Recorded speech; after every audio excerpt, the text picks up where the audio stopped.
Welcome to Uptown Chats, a podcast where we share stories about environmental justice by and for everyday people. I'm your co-host, Lonnie. And I'm your other co-host, Jaron. And today we're kicking off our Right Direction miniseries by exploring what it means to promote a just energy transition. That's right. You may have heard the term just transition in the news or somewhere else, and it often gets associated with the Green New Deal, but the concept itself actually goes back to at least the 1970s, maybe further back. And this episode is just the first in our Right Direction miniseries where we will take a closer look at some technologies like solar, wind, geothermal, heat pumps that are helping us move in the right direction to address the climate crisis and environmental justice. Yeah, we spend a lot of time talking about what we don't want, but not enough time talking about what we do want. And that's what this Right Direction miniseries is all about. And we're super excited about all the special guests who will be joining us to dive into each of these topics over the next few weeks. But before we get too far ahead of ourselves, Jaron, can you share WEAC's mission? I sure can. WEAC's mission is to build healthy communities by ensuring that people of color and/or low-income residents participate meaningfully in the creation of sound and fair environmental health and protection policies and practices. So as we mentioned before, our conversation today will focus on the concept of a just transition, or more specifically, a just energy transition. There's a lot to unpack there, but honestly, we could do a whole mini-series just on this topic alone. But today we're joined by Shalanda Baker, former director of the Office of Energy, Justice, and Equity at the U.S. Department of Energy, who now serves as Vice Provost for Sustainability and Climate Action at the University of Michigan. Yeah, Shalanda Baker is definitely more of an expert on this subject than we are. She spent over a decade conducting research on the equity dimensions of the global transition away from fossil fuel energy to cleaner energy resources. And in our conversation with her, one of the things that she emphasizes is the need for collaboration between government, academia, and communities to achieve a just energy transition.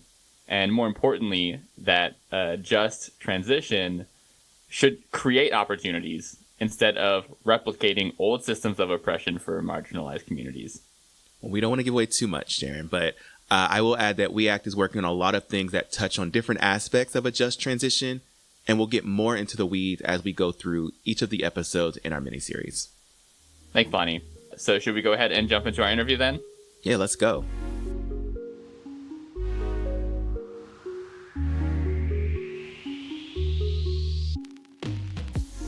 Well, thank you so much for joining us, Shalanda. Before we get too far into our questions with you and all of our fun topics, do you mind giving us just a brief introduction of yourself? Sure. I'm Shalanda Baker, and my current title is the Vice Provost for Sustainability and Climate Action at the University of Michigan. I'm the inaugural Vice Provost in that role. And most recently, I was the Director of the Office of Energy, Justice, and Equity and the Secretarial Advisor on Equity at the U.S. Department of Energy in the Biden-Harris administration. I think it's important to note that I'm also a lawyer. I've been called an activist. I love to let people know I'm also a first-generation college graduate. I'm a proud member of the LGBTQ community. And all of those pieces really inform how I enter spaces and how I do my work.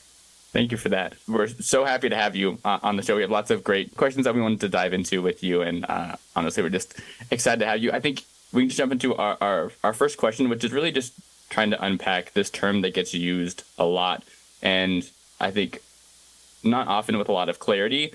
And so just really want to get your perspective on what does a just transition mean for energy policy? What does it look like? And what does that mean to you in the work that you've done? Yeah. So my first encounter with Just Transition was really when I started an organization called the Initiative for Energy Justice. And we were having the same issue, which is that people were beginning to use this term energy justice, but there wasn't a lot of content within it. And there was just a use of it, but without a consistency and common understanding.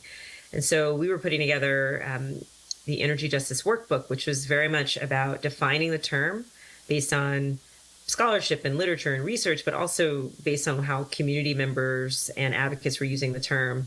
But we use this frame as well of just transition.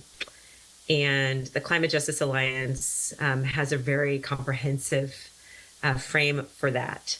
Just transition is not only about specific jobs and, making sure the fossil fuel industry workers have a place in the new economy, but it's about thinking holistically and transitioning all of our systems, our economy, our way of relating with each other. It's a way to kind of come into right relationship with the planet, with its most vulnerable elements and humans, as well as just ensuring that we're thinking about the whole thing, right? Healthcare, we're thinking about how we get food, we're thinking about our energy system.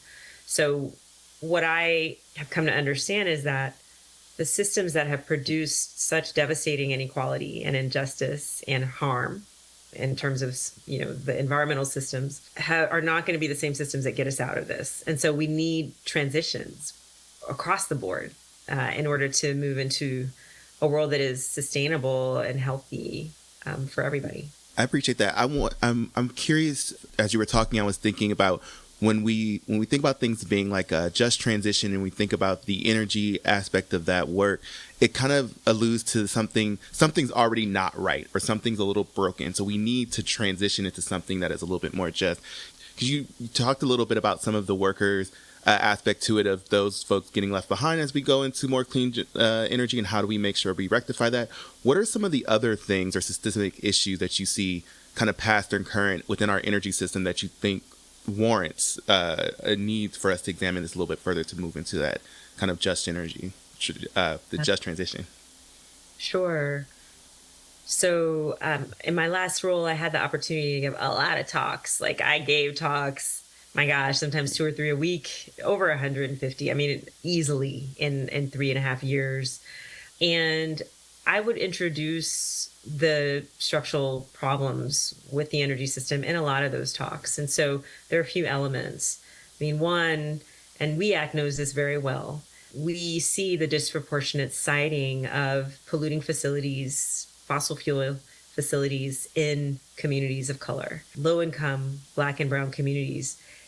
It doesn't matter what your income level is. If you're a Black person in this country, you're still more likely to live in the shadows of fossil fuel generation and a polluting facility than your white counterparts and peers at the same income level. So we know that there are some environmental justice issues that we have to contend with in terms of how our energy system is designed and the siting of facilities. Then we turn to cost. And we have data produced by the Department of Energy that shows us that in this country, about 1 in 3 Americans experiences what we call energy insecurity.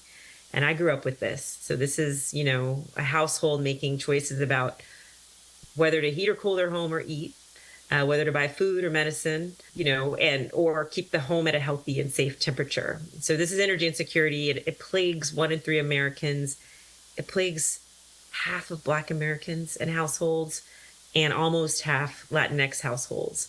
And we also know that in Native communities, there's a problem with even accessing electricity and energy. So not only are these communities more likely to be housing polluting facilities, they're also energy burdened, which is to say many of these communities are also paying over 6% for their energy needs, which is leading to that energy insecurity, over 6% of their overall household income.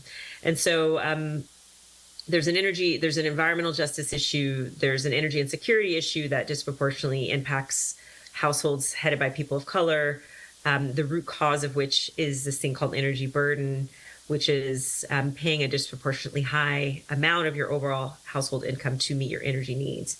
And then there's this thing called resilience. We know that in many communities of color and rural communities as well, they're more likely to experience outages and longer duration outages than other communities. Some of this is just because of the way the energy system is designed, where the distribution lines kind of make it into those communities that create some problems in terms of reliability. And so all of these dimensions are structural in nature. I mean, these were choices that were made by policymakers in terms of siting. We have a utility system and a way that we price energy that has had disproportionate impacts on lower income individuals and certain communities. And then we have these resilience issues, which really are an outgrowth of how we've built out the energy system as well. And so these are the issues. I mean, these are the structural problems. And then when we turn to just transition questions, if we think solely about who's working in the industry, you lose sight of all these other structural pieces that we should be thinking about as we transition our energy economy.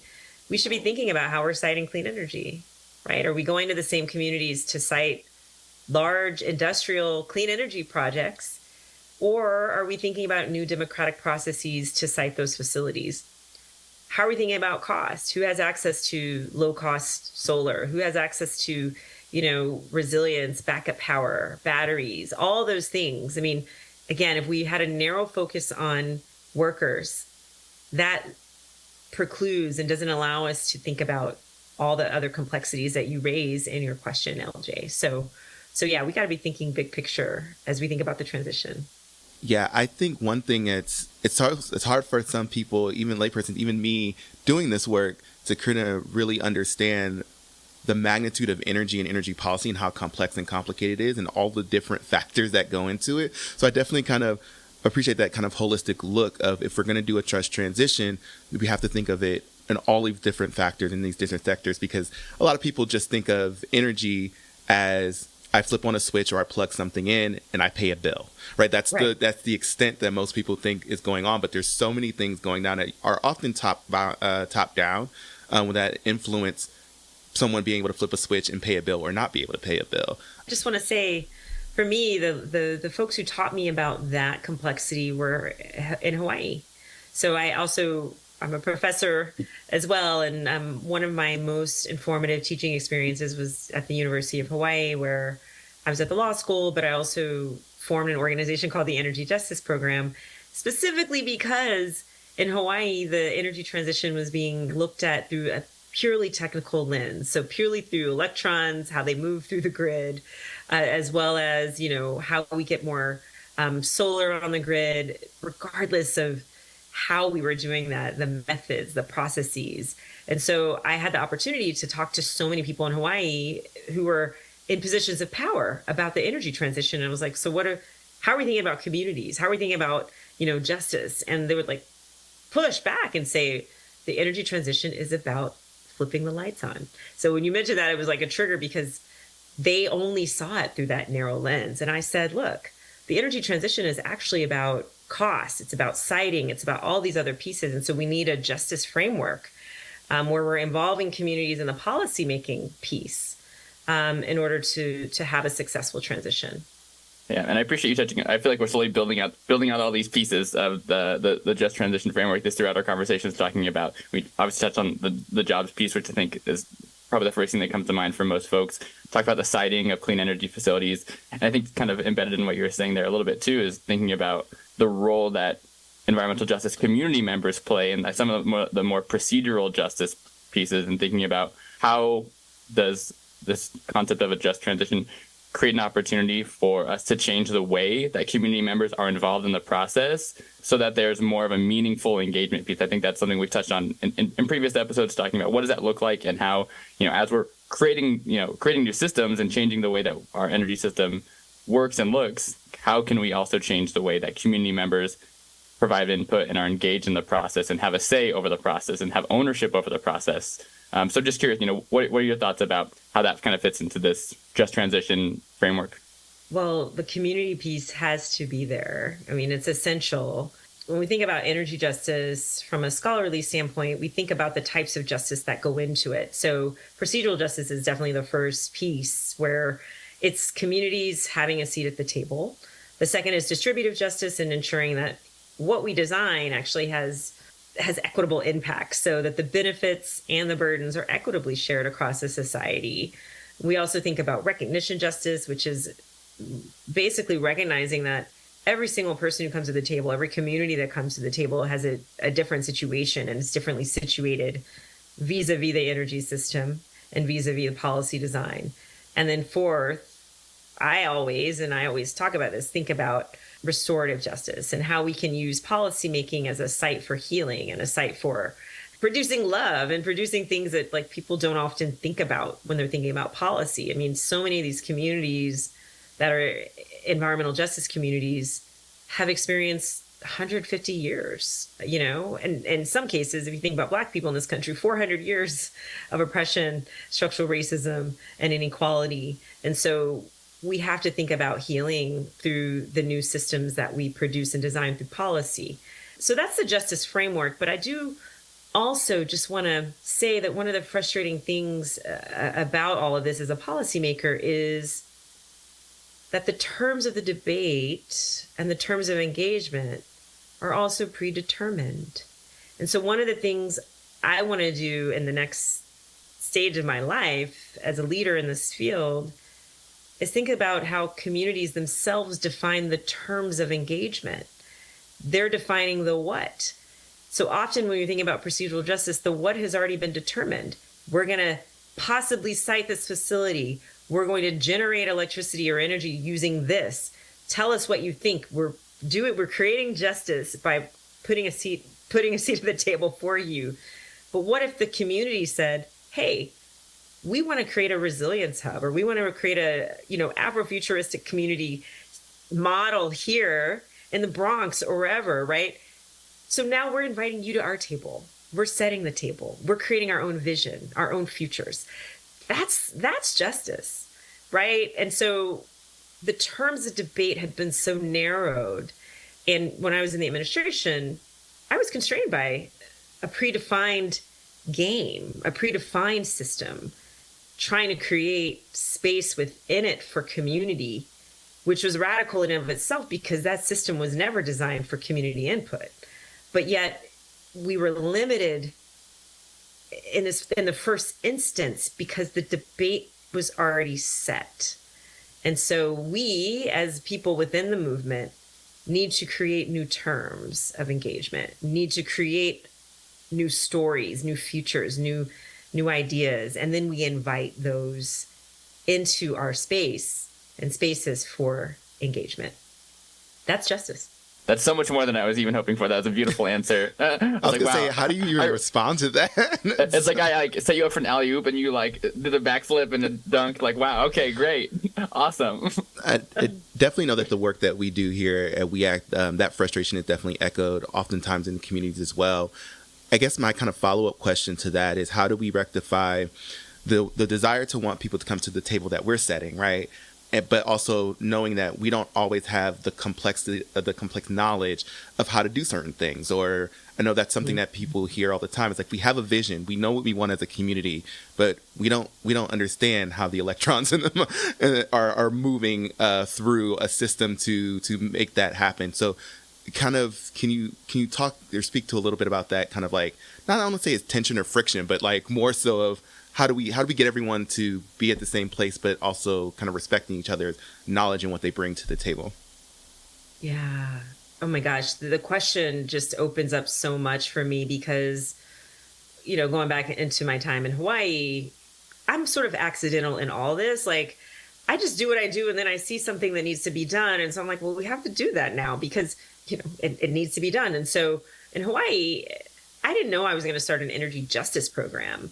But what I was seeing was that the technical dimensions of the transition actually were creating social outcomes and environmental outcomes. And I was thinking, oh my gosh, these technical pieces can be used as levers actually to create justice, to create a whole new economy, community-owned energy, right? Like feeding resources back into community through them selling their power. Like it could be a source of empowerment. And so that said, though, I knew the exact thing that you're saying. Communities didn't have the technical expertise and knowledge to actually engage and understand where within that process they needed to insert themselves and how and what the asks were. And so, fast forward 10 years or so, and now I see such a role for the academy to play, meaning, academics to play in this broader transition to help facilitate and support a community's vision of its future. And so I think if we are going to actually make progress on climate change, we have to figure out how communities are armed with what they need so that they are in support of this transition, but also leading it. And so where I sit now, as the vice provost at University of Michigan, I have this perspective and this view where I'm like, hey, we have some of the best scholars in the world on these issues. How do we translate that knowledge so that it's not only making it to policymakers, but it's making it to community members so that they can then say, okay, well, let's move in this way. Let's create this design. Because right now what's happening is, as we've been talking about, we have a whole system that's being designed and then communities are invited to the table. And so they really have no agency. There's no self-determination as they're creating the energy future. So we have to rethink how communities are, being informed and how the academy is actually in partnership with community. I know one of my dear friends, Diana Hernandez, is a great partner to We Act, and she gets that, right? She's bringing her top line Ivy League research enterprise to the movement and helping you all understand some of the dimensions and just bringing that research so that you can utilize it. And that should fundamentally be the role, I think, of the academy. It's not only about working with policymakers, because that's where people often gravitate. It's about making sure the movement and communities have everything they need. And the problem is, not only is the academy not designed for that, but researchers are not incentivized to do that. Because when I was doing it in Hawaii and I was organizing, knocking on doors, handing out flyers as a law professor, my colleagues were like turning up their nose at that because they're like, this is not research, this is not scholarship, this is not scholarly. And so there's a bias against being in partnership, providing information that is digestible for community so that they're armed with what they need. We need to shift that. And that's been, my work over the last 10 years or so, 15 years. I think this is also a great, because as you're talking about kind of like the vision and building that up and in the future and currently what's going on, I think this is a great segue to kind of ask you, we did a series last year with a mini series about the wrong direction or false solutions that are usually put out by fossil fuel industry to obviously prolong their lifeline as well as, create more profit, and obviously the antithesis to a just transition, and often using greenwashing tactics to kind of to push those through as these are the ways that we should go. This is the direction. This is the solutions that we should have.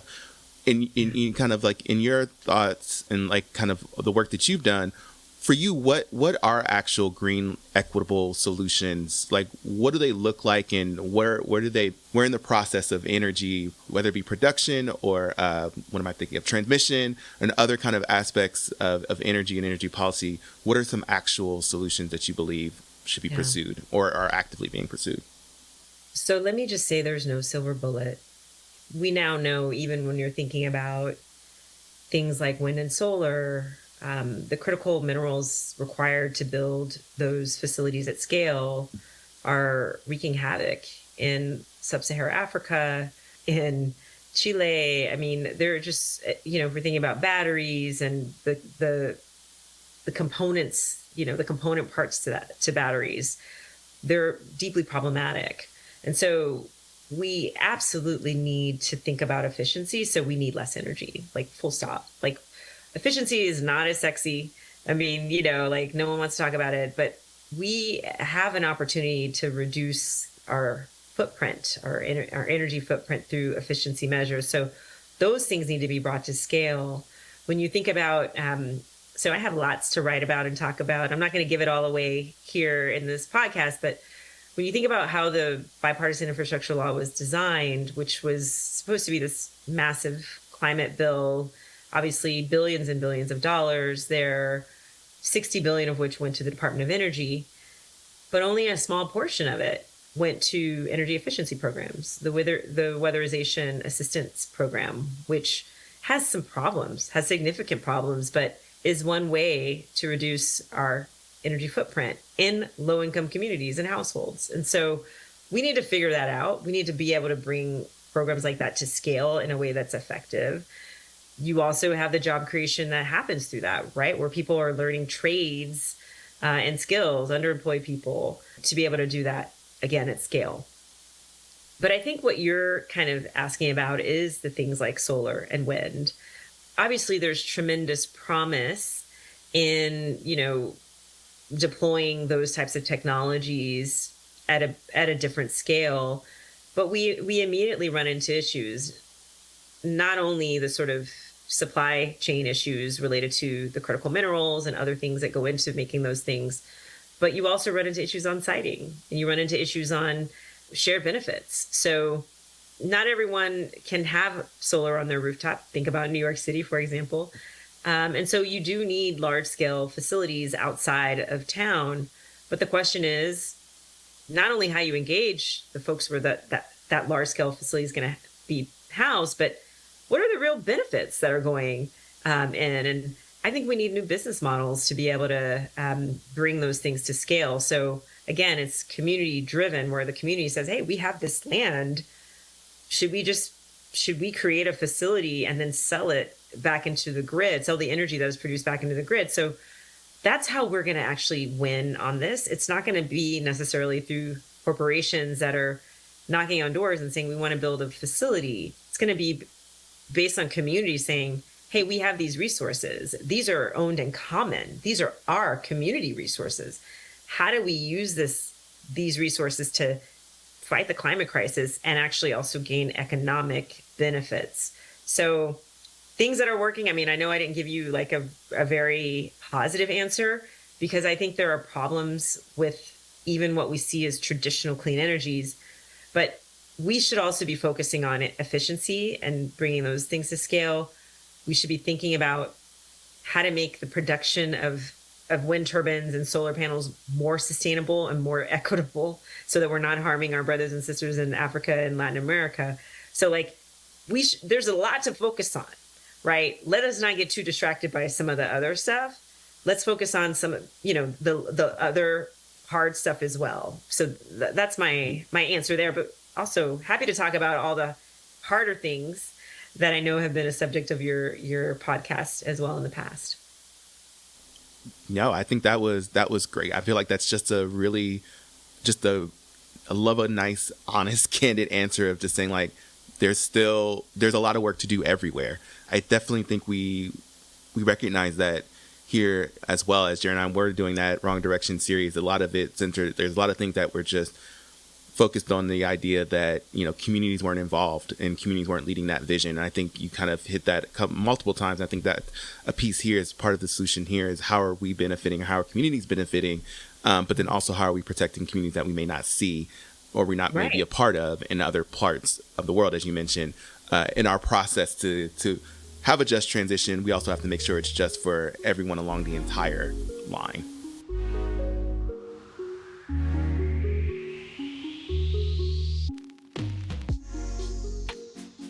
Thanks for listening. Don't forget to check out our next episode in the Right Direction mini-series coming out on April 28th, where we'll talk to Stephen Roundtree from Vote Solar about what's going on with solar energy in New York and how it can help address the state's climate goals.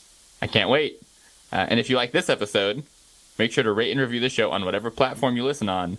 And if you have thoughts, we encourage you to reach out to us with your thoughts and suggestions at podcast@weact.org. You can also check out We Act on Facebook at We Act for EJ. That's WEACTFOREJ. On Instagram, X, Blue Sky, and YouTube at We Act for EJ. That's WEACT4EJ. And check out our website, weact.org, for more information about environmental justice. Till next time. Bye. Bye. Nice.